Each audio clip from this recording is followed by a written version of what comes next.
주님, 주님을 사모하는 마음을 거룩하게 보시고 몸이 불편함에도 불구하고 새벽부터 주님 앞에 나온 우리 두 내외분을 주님 기억해 주시옵소서.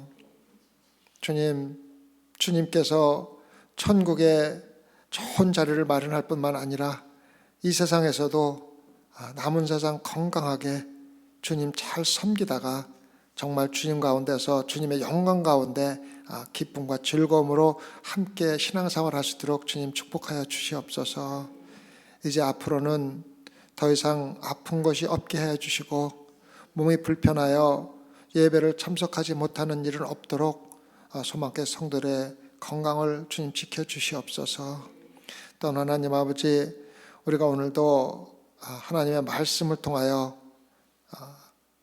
우리가 앞으로 가야 할 새 나라와 새 땅에 대해서 공부를 하고 있습니다.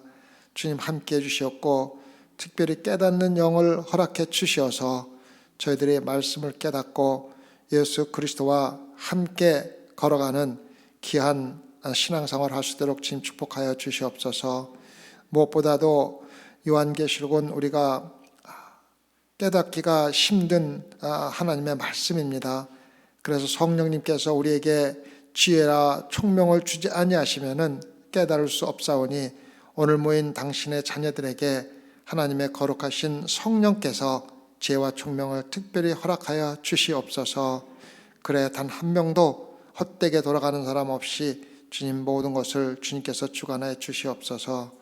감사함을 예수님 받들어 기도드렸사옵나이다. 아멘.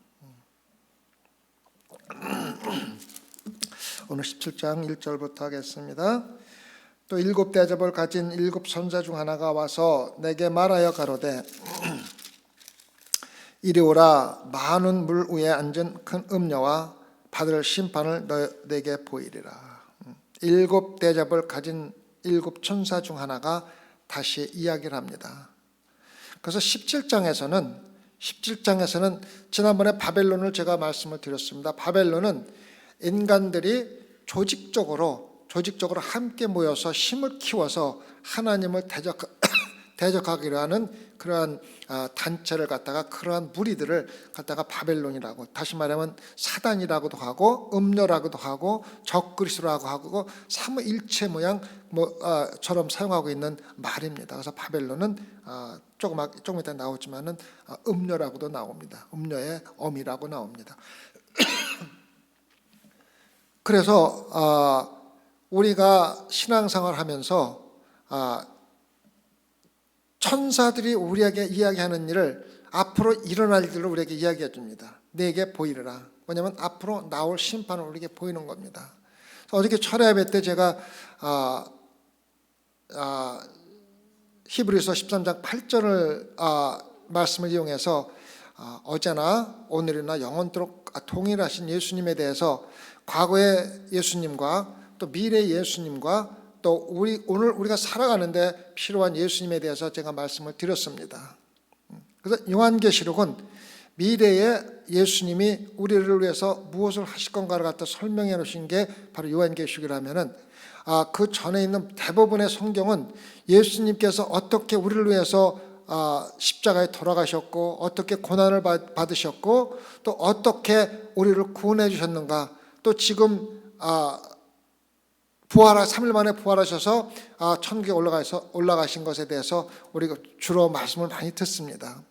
근데 우리가 신앙생활하면서 가장 많이 놓치는 부분이, 그러면 도대체 과거에 우리를 위해서 돌아가신 예수 그리스도가 또 미래에 재림하셔갖고 천년왕국을 함께 다스릴 예수님이 그럼 도대체 오늘 무엇을 하기 때문에 우리가 무슨 관계가 있는 걸 갖다가 많이 놓칠 때가 많이 있습니다. 그래서 어저께 제가 철야예배 때 특별히 그거에 대해서 말씀을 드렸고, 지금 우리를 위해서 일하시는 예수 그리스도를 알지 못하면은 우리가 신앙생활하면서 너무 과거 예수님에 집착하고 또 미래 예수님을 집착하다 보니까 우리 실질 삶과 접촉이 안 돼가지고 환상적인 신앙생활을 할 때가 참 많이 있기 때문에 제가 특별히 어제 철야예배 때 오늘 지금 예수님께서 나를 위해서 무엇을 하고 계신가에 대해서 말씀을 드렸습니다. 그래서 첫 번째로 나를 위해서 말씀을 하신다 그랬습니다. 언제든지가 우리가 들을 준비가 되어 있으면은 들을 수 있도록 항상 우리에게 말씀을 하시는 분이 예수 그리스도가 오늘 하시는 것이라고 제가 말씀을 드렸습니다. 그래서 우리가 성경을 열면은 예수님께서 끊임없이 저희들에게 말씀을 하시고, 주여 내가 여기 있사오니 말씀하십시오라는 태도를 가지고 성경을 열면은 예수님께서 우리에게 끊임없이 말씀하신다고 이야기를 했습니다. 그리고 예수님은 창조하신 모든 것을 함께 붙들고 계시고, 또 우리 가정을 붙잡아 주시고, 교회를 붙잡아 주시고, 이 사회를 붙잡아 주시는, 붙들고 계신 하나님이라고 또 말씀을 드렸습니다. 그리고 보좌에 앉으셔갖고 지금 모든 것을 다스리신 분이고, 예수님께서 보좌에 앉아서 계신 것 같이 우리가 앞으로 나아갈 수도 없고 뒤로 갈 수도 없을 적에는 가만히 앉아서 하나님께서 나를 위해서 어떻게 행하시는가를 보라고 이야기하기도 했습니다. 그리고 예수님은 마지막으로 올라가시며 약속하신 대로 내가 너희를 위해서 너희가 거할 처소를 만들겠다고 말씀하신 그대로 지금은 천국에 여러분과 저를 위해서 우리가 거할 처소를 마련하고 있고, 새 예루살렘을 마련하고 계시고, 새 땅, 새 나라를 만들고 계시다고 제가 어저께 말씀을 드렸습니다.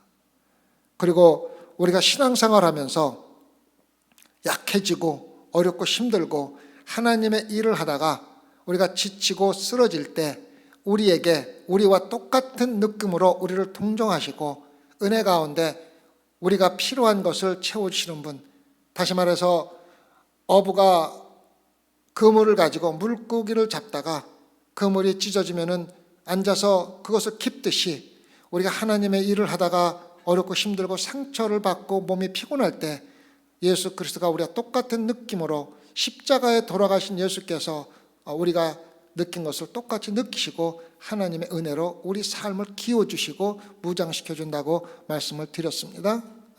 그래서 여러분과 저를 위해서 오늘 지금 예수 그리스도가 하고 계시는 우리가 충분히 알아야 우리가 하나님과 하루하루 어떻게 교제하면서 살아갈 수 있는 걸 갖다가 깨달을 수가 있다는 것을 어저께 제가 말씀을 드렸습니다. 17장 1절은 내게 보이리라. 그 말은 뭐냐면 앞으로 일어날 것을 우리에게 보여주고 있는 것입니다. 그래서 첫 번째 뭐가 나옵니까? 많은 물 위에 앉은 큰 음녀의 심판을 우리에게 보여주겠다고 합니다. 그래서 17장은 실질적으로 바벨론, 다시 말하면 사단의 종교체제가 어떻게 생겼는가를 우리에게 보여주고 거기에 따른 하나님의 심판을 보여주는 것이 바로 17장입니다. 그리고 18장은 사단과 음녀와 모든 거짓 선지자들이 얼마만큼 화려한 삶을 살다가 어떻게 심하게 패망하는 걸 갖다가 우리에게 보여주는 게 바로 18장입니다. 그래서 실질적으로 17장과 18장은 16장에서 우리에게 보여준 모든 심판에 대해서 구체적으로 보여주고 있는 모습이라고 우리가 볼 수가 있습니다. 그러면 먼저 많은 물 위에 앉아있다는 뜻이 뭡니까? 많은 물 위에 앉아있다는 것이. 우리가 이걸 한번 생각해 봅시다. 많은 물 위에 앉아있다. 많은 물이 뭡니까? 이것은 성경에서 우리에게 이야기해 주고 있습니다. 17장 15절을 볼까요? 17장 15절. 또 천사가 내게 말하되 내가 본 바 음녀의 앉은 물은 뭐라 그랬습니까? 백성과 무리와 열국과 방언들이라. 백성과 무리와 열국과 방언들이라. 다시 말하면은 이 음녀 바벨론의 영향력이 어떠한 한 구역에 치우치는 것이 아니라 모든 나라와 모든 국민과 모든 인종과 따질 것 없이 온 세계에 영향을 미치고 있다는, 다시 말하면 사단들의 영향력이 엄청나게 퍼져 있다는 것, 퍼질 것이라는 것을 보여주고 있습니다. 모든 백성, 모든 무리, 모든 열국, 모든 방언, 어떠한 언어를 사용하는 관계없이 사단은 그들에게 자기들이 원하는 영향력을 미친다는 사단의 영향력을 우리에게 알려주고 있습니다. 그 다음에 큰 음녀의 받을 심판, 큰 음녀는 뭡니까? 바벨론이라고 그랬죠. 바벨론. 17장 5절 볼까요? 17장 5절. 그 이마에 이름이 기록되시니 비밀이라 큰 바벨론이라 땅의 음녀들과 가증한 것들의 엄이라 하였더라. 그래서 바벨론은 세상의 모든 음녀들에 대해서도 조금 우리가 이야기를 하겠습니다만은 음녀들의 엄이라 그랬습니다. 엄이라는 건 뭡니까? 모든 것을 키우고 또 낳고 또 관리하고 자라게 하는 모든 것을 갖다 하는 것이 바로 바벨론입니다. 바벨론은 제가 지난주에 굉장히 자세하게 설명을 드렸죠, 그죠? 그래서 음녀는 바로 바벨론이 다스리고 있는 우상 숭배를 하는 사람들을 이야기해주고 있습니다. 그래서 음녀란 말을 우리가 조금 좀 자세히 보면은 구약에서는 음녀를 뭐라고 그랬습니까? 하나님을 섬기다가 하나님을 떠나서 세상과 벗하고 세상에 가증한 것들을 섬기는 사람들을 음녀라고 얘기를 했습니다. 호세아가 자기 아내를 음녀로 하고, 다시 말하면 하나님을 떠난 이스라엘 백성들을 창녀, 음녀 또는 간음한 자로 칭해서 이야기를 하면서 자꾸 데려다가 다시 가리키고 다시 가리키라고 하면서 음녀를 갖다가 하나님을 떠나 세상과 벗하고 가증한 것을 섬기는 이스라엘 백성들을 칭할 때 이야기했습니다. 그래서 음녀는 우상 숭배를 하는 자, 다시 말하면 세상을 떠나서 예수 그리스도나 하나님 여호와 하나님을 섬기는 대신에 세상 것을 섬기는 사람을 음녀라고 여기서 이야기하고 있습니다. 그래서 우리가 신앙생활 하면서 세상 것에 너무 집착을 하면은 우리도 모르게 음녀의 유혹에 넘어간 것입니다. 그래서 우리가 신앙생활 하면서 가장 무서운 것이 세상의 유혹에 넘어가지 않는 것입니다. 세상 것에 맛을 들이면은 우리가 빠져나올 수가 없습니다. 그래서 이스라엘 백성들이 하나님을 섬기다가도 세상 것만 생각하면은 또 생각이 나는 거예요. 그러니까 또 가서 세상 것을 섬기게 되고 또 세상 것을 섬기게 됩니다. 그래서 세상의 것에는 마약이나 이런 것 같이 중독성이 있다는 겁니다. 우리가 한번 그 맛을 보면은 빠져나가기가 참 힘든 것이 바로 음녀들이 이야기하는 우상 숭배입니다. 우상 숭배만큼 무서운 것이 없습니다. 근데 우리가 우상 숭배를 너무 좁혀서 이해를 하면은 우리가 무슨 다른 신상을 만들어 놓고 예배 드리지 않으면은 우리가 우상 숭배를 안 하는 것으로 생각하는데 그것은 잘못된 것입니다. 그것도 물론 우상 숭배지만은 하나님이 아닌 예수 그리스도가 아닌 다른 모든 것을 섬기는 것을 우상 숭배라고 합니다.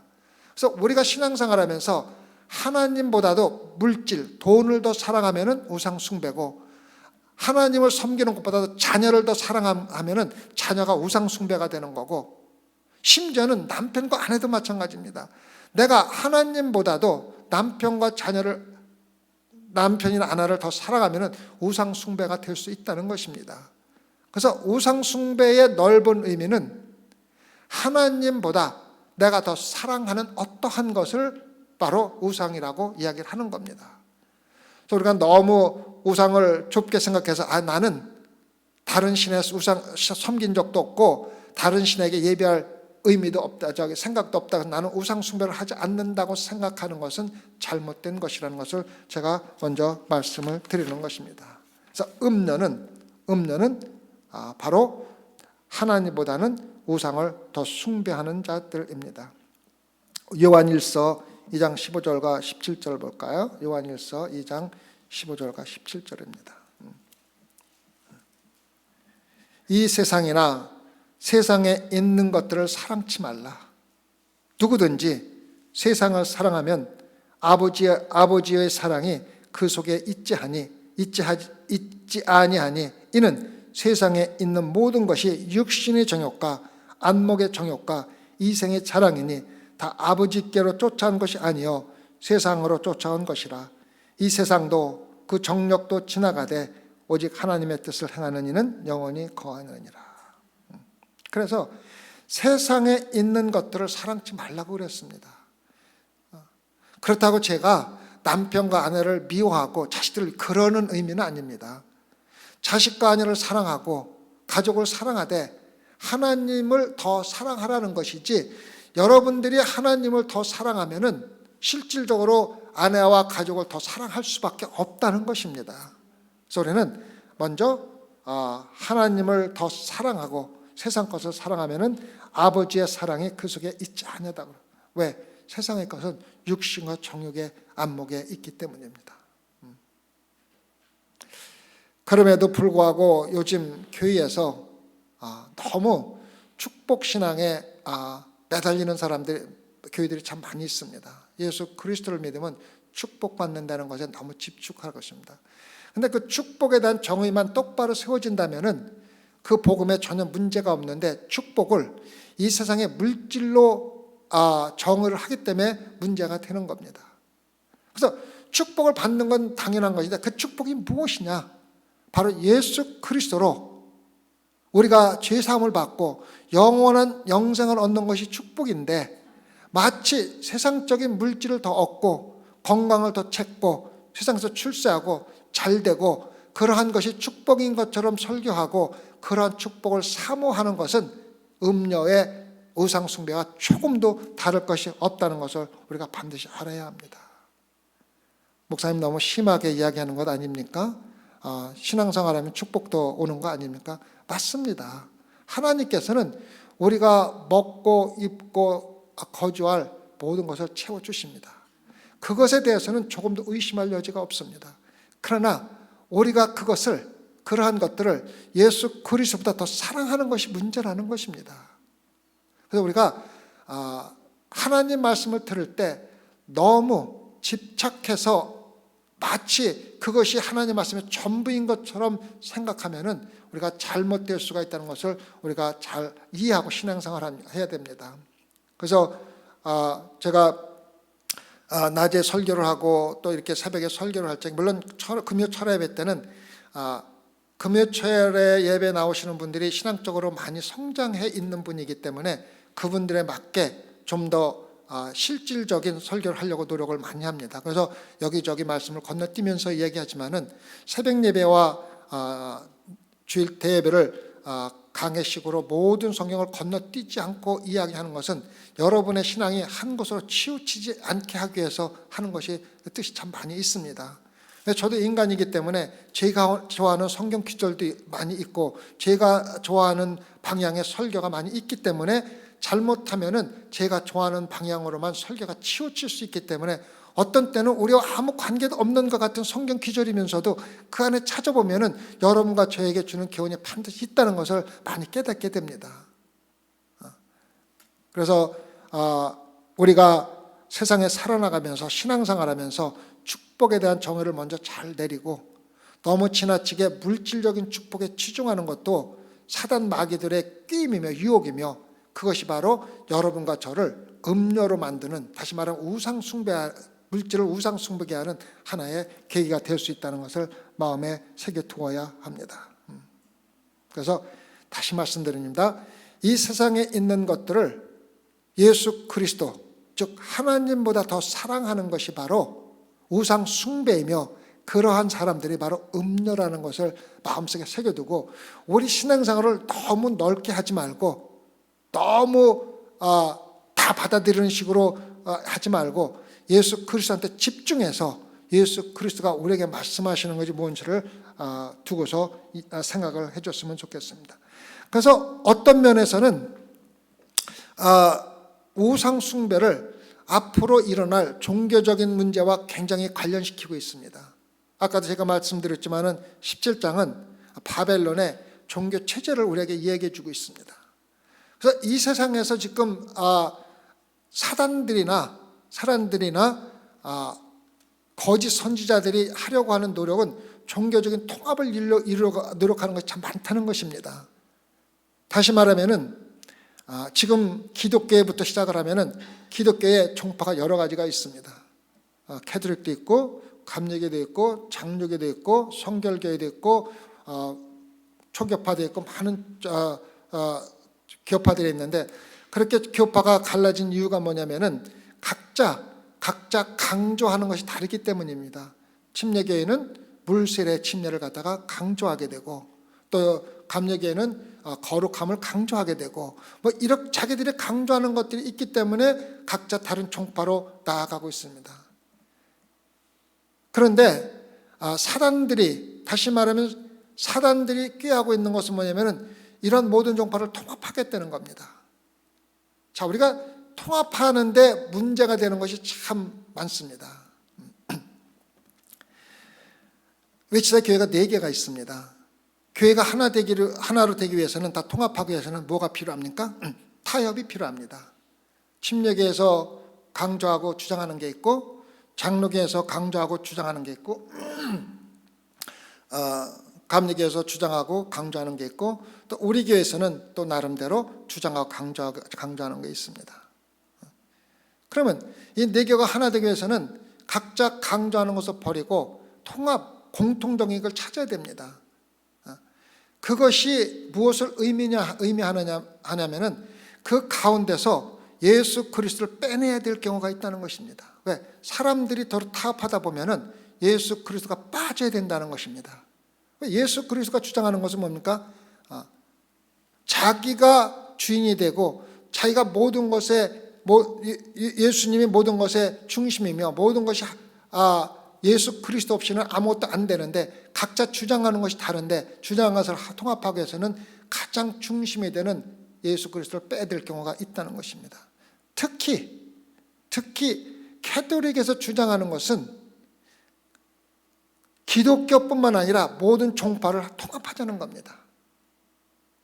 모슬람과 불교와 기독교와 캐톨릭과 모든 걸 종합해서, 왜 서로 다 신앙생활 하면서 싸우고 지지고 서로 공격을 하냐는 겁니다.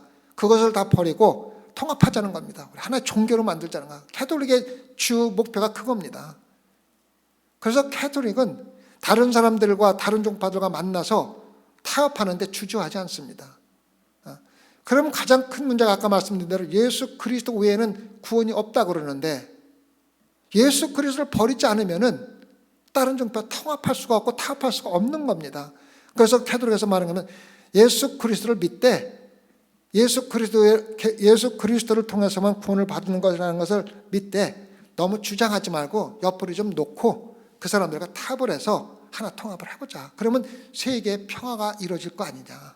그래서 사단이 목표하는 것은 세계 평화라는 목표하에 예수 그리스도 아니면은 구원받을 수 없는 그 주장을 버리고 옆으로 놓고, 버리지 말고 좋게 이야기하면 그냥 옆으로 내려놓고 그냥 그렇게 하겠다 인정하고, 그러면 같이 한번 통합해보자. 이것이 사단의 목표입니다. 그래서 사단의 가장 큰 목표는 예수 그리스도를 빼내는 것이 바로 목표입니다. 근데 그것을 종교의 통합이라는 목표를 가지고서 우리를 만든다는 것입니다.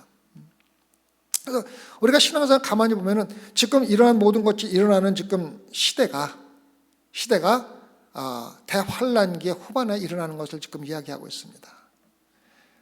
근데 제가 대환란 시작 전에 뭐라고 그랬습니까? 휴거가 일어난다고 말씀을 드렸습니다.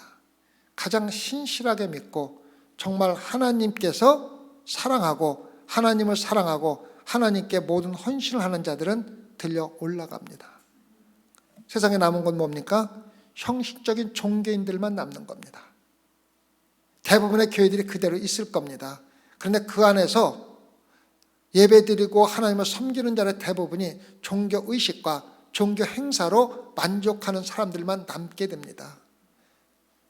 그래서 실질적으로 참되고 진실된 모든 사람들이 들려 올라가기 때문에 껍데기만 남은 교회들은 쉽게 다른 종파와 통합하는 데 동의한다는 것입니다. 그래서 사단이 목표로 하는 세계적인 종교 통합이 이루어지고, 또 그 가운데서 예수 그리스도는 완전히 빠지면서 예수 그리스도와 통합된 모든 사단이 이끄는 종파들과 종교와 투쟁을 하는 것이 바로 아마게돈 전쟁이라는 것입니다. 그래서 실질적으로 1948년에 교회 협의회가 암스테르담에서 조직이 이루어졌습니다. 그래서 모든 지파를 하나로 통합하자, 이것을 갖다가 추진하고 있는 것이 바로 교회 교회 협회입니다. 그런 일들이 지금 많이 이루어지고, 하나님께서 바벨탑을 통해서 언어를 혼란케 돼서 흐트러오는 바벨론을 다시 모아서 하나로 만들어서 다시 하나님을 대적하자. 이것이 바로 적그리스도 사단들의 목표입니다. 다시 말씀드리겠습니다. 바벨탑을 지을 적에 하나님께서 그 짓는 목표가 우리가 힘을 합하여 하나님까지 이르자, 하나님을 대적하자가 목표였습니다. 그래서 하나님이 그걸 보시고 언어를 혼란케 해서 모든 백성, 모든 인간들을 흩어지게 만들었습니다. 그런데 그 흩어진 모든 백성들을 하나로 모아서 새로운 바벨론, 다시 말하면 적그리스도를 만드는 것이 사단의 목표이며, 그것이 종교의 통합과 다른 종교를 통합해서 예수 그리스도를 빼내고서 만든 종교를 단체를 갖다가 이 목표로 하는 것이라고 우리는 이야기하고 있는 것입니다.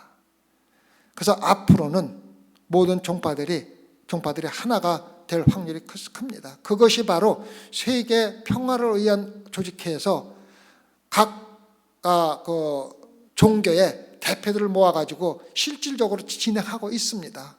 그래서 모슬림도 모이고 캐톨릭도 가고, 또 기독교에서도 그 잘난 대표가 가서 함께 미팅을 하고, 야, 우리가 조금 양보하자. 타협하려면 양보가 없이 되냐. 그러니까 예수 그리스도만을 통해서 구원받을 때는 그것이 빠지지 않으면 도저히 통합이 이루어지지 않으니까 그것만 빼자. 다른 건 그 사람들이 양보해, 그건 빼자고 지금 통합을 추진하고 있는 단체들이 지금 있습니다. 무섭습니다. 종종 신문에 나옵니다. 그래서 우리는 사단들과의 목표가 바로 그거라는 것을 마음속에 두고 세상 것과 벗하지 말아야 됩니다. 세상 것과 벗하는 것은 음녀들의 노름에 놀아나는 것입니다. 신앙생활에서 예수 그리스도한테 우리가 집중을 해야만 합니다.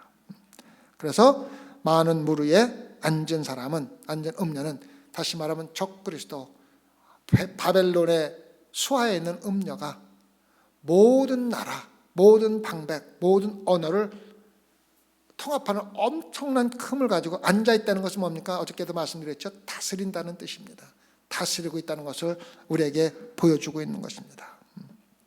그래서 2절을 보면 땅의 임금들도, 땅을 다스리는 지도자들도 또 그와 더불어 음행하였고, 다시 말하면 세상에 있는 모든 사람들이, 세상을 다스리는 사람들이 전부 다 적그리스도가 목표로 하는 세계 평화의 통합을 위해서 동조한다는 뜻입니다. 이것도 실질적으로 많은 지도자들이 세계 평화를 이루면은 세계 전쟁도 없어지고 평화롭게 사는 것에 대해서 반대할 지도자가 세상에 어디에 있습니까? 그러니까 전부 다 거기에 동조하는 것입니다. 그 다음에 땅에 거하는 자들, 그 다스림을 받는 모든 사람들까지도, 모든 사람들께서 음행의 포도에 취해 있다는 겁니다. 세계 평화에 취해 있고, 이제는 세계 물질의 풍요로운 삶에 취해 있고, 더 이상 고민과 걱정할 필요 없이 많은 것을 누리는 것에 취해 있다는 것입니다. 하나에 통합되는 것입니다. 우리가 구약에서 가장 음녀의 피에 취해 있던 사람이 누구입니까? 이세벨입니다. 이세벨이 아합 왕과 결혼하면서 우상을 숭배하는 바알 신들, 또 아세라 신들을 섬기는 모든 선지자를 데리고 와서 이스라엘 백성들을 음행에 취하게 만들었다는 겁니다. 음행에 취하는 것들 만들었다는 건 아까도 얘기했지만, 성적인 그것보다도 세상적인 것, 여호와 하나님보다 다른 것을 더 섬기도록 만들었다는 것입니다. 그래서 나중에 이세벨이 어떻게 죽는가를 갖다가 우리가 알면은 그 죽는 모습이 그대로 요한계시록에 나옵니다. 다시 말하면 이세벨이 음녀로서 이스라엘을 음녀의 나라로 만들려다가 하다가, 타락한 나라를 만들려다가 죽어가는 그 모습이 요한계시록에서 바벨론이 죽어가는 모습과 음녀가 죽어가는 모습과 똑같게 설명되는 걸 나중에 우리가 알 수가 있을 것입니다. 한번 볼까요? 계시록 2장 20절입니다. 2장 20절. 요한계시록 2장 20절. 그러나 내게 책망할 일이 있노라. 자칭 선지자 하는 여자 이세벨을 내가 용납함이니 그가 내 종들을 가르쳐 깨어 행음하게 하고 우상의 제물을 먹게 하는도다. 무서운 말입니다. 교회에서 지금 교회 하는 말입니다. 교회에서 이세벨을 용납한다는 거 뭐냐면 우상을 용납한다는 것입니다. 가만히 한번 생각해 보면 우리가 한번 생각해 봅시다. 도대체 교회에서 무엇을 어떻게 하길래 우상 숭배하는 것을 용납한다고 얘기를 하겠습니까? 우리가 교회에서 실질적으로 뭐 우상 아세라 신을 갖다 들여다 놓고 예배를 드립니까? 아니잖아요. 교회에서 추구하는 것이 세상의 물질과 세상의 모든 것들보다 예수 그리스도를 섬기는 것을 강조하지 아니하고 세상의 평화와 세상의 안전과 세상의 이득과 세상의 출세를 가르치고 설계하는 모든 것들이 바로 이세벨을 용납하는 것과 똑같다는 이야기입니다. 왜? 예수 그리스도를 섬기는 것보다 더 다른 것을 사랑하는 것이 바로 음행이며 음녀라고 하지 않았습니까? 그래서 음녀와 음행의 대표가 이세벨인데 이세벨을 용납하는 것은 세상의 것들을 예수 그리스도보다 더 사랑하도록 설교하고 만들고 가르치는 것이 다 이세벨을 허용하는 겁니다. 그래서 교회에서는 예수 그리스도보다 더 귀한 것은 아무것도 없다는 것을 반드시 가르쳐야 되고 예수 그리스도를 중심적으로 가르쳐야 되지 너무 세상 것인 축복과 또 출세와 또 건강과 물질과 물론 건강하는 거 사는 거 좋습니다. 물질 많이 가진 거 좋습니다. 근데 뭐라고 그랬습니까?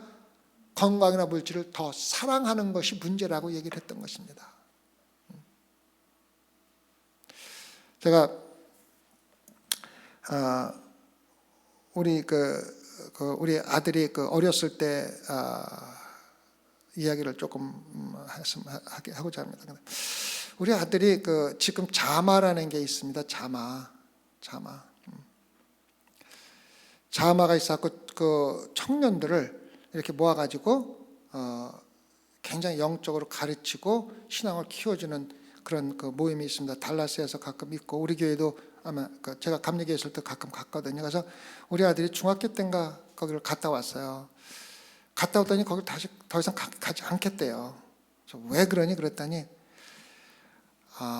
내가 가만히 보니까 거기 오는 강사들이 너무 물질을 사랑하는 것 같다는 거예요. 그 어린아이가 그거를 얘기하는 거예요. 너무나 대접을 받으려고 하고 너무나 좋은 것을 가지고 살아가고 있다는 거예요. 그래서 내가 알기로는 하나님이 물질을 사랑하지 말라 그랬는데 너무 화려하게 대접을 받고 오는 것 같다고 안 가겠다는 거예요.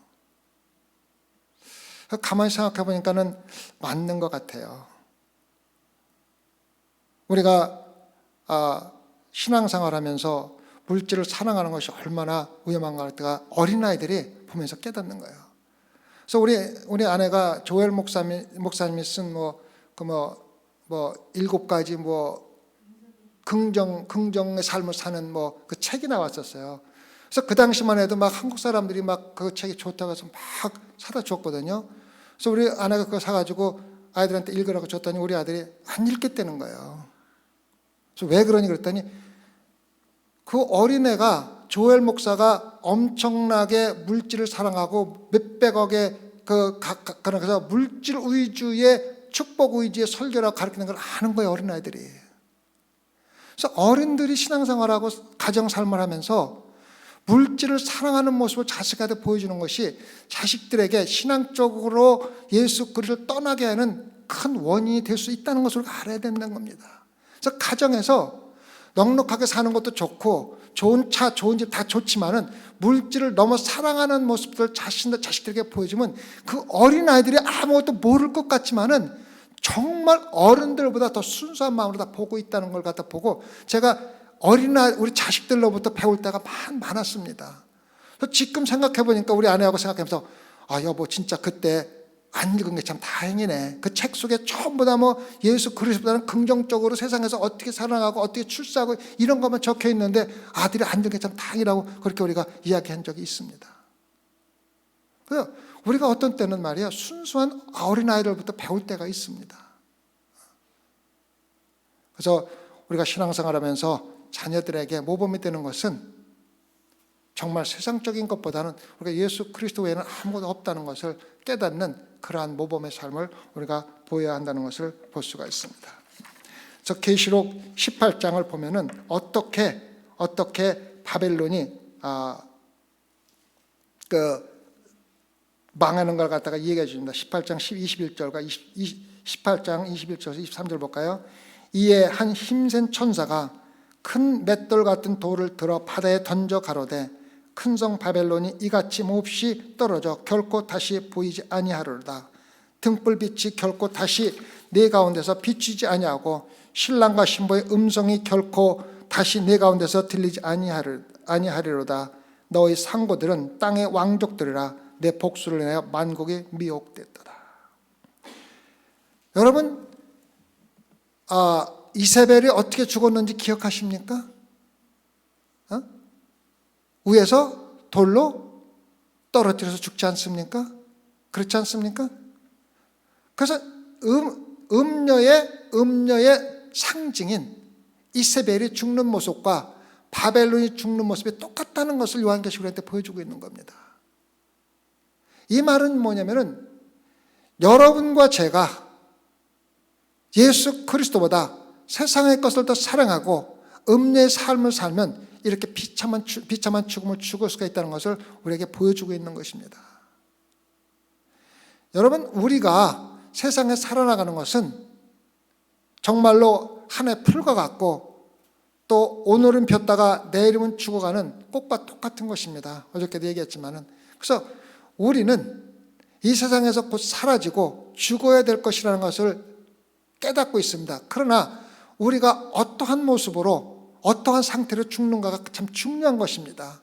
음녀와 같이 세상 것을 즐기고 세상 것에 취해 있다가 정말로 바벨론이 돌에 떨어져서 죽듯이 위에서 떨어진 돌에 이세벨이 죽어서 그 살을 개가 핥아먹듯이 그러한 비참한 죽음을 죽는 삶을 우리가 피해야 된다는 것입니다. 성도 여러분, 우리는 이 세상에 우리가 가지고 있는 모든 것들은 아무리 큰 영광이라 하더라도 언젠가는 곧 사라질 수밖에 없습니다. 그래서 우리는 예수 그리스도의 영광, 하나님의 영광을 바라보면서 특히 어저께도 말씀드렸지만 여러분과 저는 예수님이 우리에게 보내주신 성령이 함께 하시는 성령의 전입니다. 성전입니다. 성전에는 하나님의 영광이 나타나는 장소입니다. 그래서 여러분과 제 안에는 하나님의 영광이 항상 나타나는 하나님의 영광 가운데 살아가는 성도들입니다. 그래서 우리가 성도라는 님이 그렇게도 귀한 것이 뭐냐면은 거룩한 사람이라는 뜻이기 때문입니다. 그래서 우리가 세상에 살아나가면서 거룩하게 살지 않으면은 성도가 아닙니다. 우리가 아무리 죄인이라고 인정을 한다 할지라도 죄인으로 살아가라는 뜻이 아닙니다. 죄인이지만은 예수님께서 우리 죄를 용서해 주셨기 때문에 앞으로는 거룩하게 살아가라는 것입니다. 사람들이 신앙생활하면서 죄를 짓고 우린 다 죄인이야. 죄를 짓지 피할 수 없어. 그렇게 핑계를 삼는 것은 신앙인이 아니라는 것입니다. 여러분과 저는 예수 그리스도를 믿음으로써 예수 그리스도께서 보내주신 너희 안에 거한다고 그랬습니다. 성전입니다. 이거를 망각하면은 우리 신앙생활은 올바를 수가 없습니다. 사람들이 보든 안 보든 누가 알든 모르든 아무 상관이 없습니다. 왜? 내 안에 누가 거하기 때문에? 성령이 거하기 때문에. 그래서 거룩한 성전입니다. 그래서 말 한마디, 생각하는 하나하나, 행동 하나하나 예수 그리스도, 다시 말하면 성령을 실망시키지 않는 삶을 살으라는 겁니다. 성도 여러분, 다른 핑계 댈 거 없습니다. 죄인이라는 거 핑계 삼아서 자꾸 죄 짓지 마시고 세상 것 너무 사랑하지 마시고 예수 그리스도를 사랑해서 정말 비참하게 이세벨과 또 바벨론과 같이 돌로 맞아 죽는, 맷돌로 맞아 죽는 그런 비참한, 또 우리의 살과 피를 개가 핥아먹고 뜯어먹는 그런 비참한 죽음 죽지 않도록 우리가 서로 영적으로 눈을 뜨고 우리 자신을 돌봐야 합니다. 하루 그럭저럭 살아가지 마시고 정말로 예수 그리스도를 사랑하세요. 예수 그리스도가, 우리가 예수 그리스도를 열만큼 사랑하면은 예수 그리스도는 우리를 천만큼보다도 더 사랑합니다. 얼만큼 사랑했습니까? 자기 목숨을 십자가에서 내주어서 비참하게 우리를 대신해서 비참하게 모세밖에 죽는 그러한 죽음을 사는 분이 바로 예수 그리스도입니다. 여러분이 예수 그리스도를 사랑하면 그만큼 사랑하겠습니까? 절대로 그만큼 사랑 못합니다. 오늘 은맹의 포도주에 취해 있는 모든 땅에 거하는 자들부터 우리는 구별된 사람이 성도들입니다. 구별된 삶 사세요. 구별된 삶 사세요. 정말로 제가 마음속에서 정말 뜨거운 말 감추지 못하고 여러분이 간청하는 겁니다.